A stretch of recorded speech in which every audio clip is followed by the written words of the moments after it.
If you're using a Microsoft Word, and suppose if you want to create one more page, then there is a shortcut method. That is first turn on your number lock in your Windows computer's keyboard. So I turn on the number lock. Now you can see that on the left side of the space bar there is an Alt key. You must press this Alt key. It means that you did not remove your finger from this Alt key.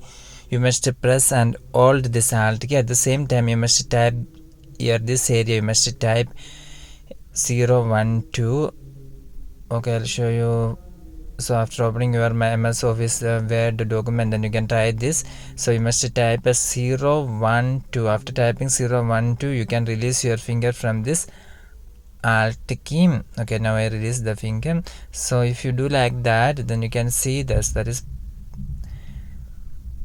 press the Alt key. You can see one more page have been created. So if this video is you, for more videos you can subscribe and stay with Engineers World Online. Thank you.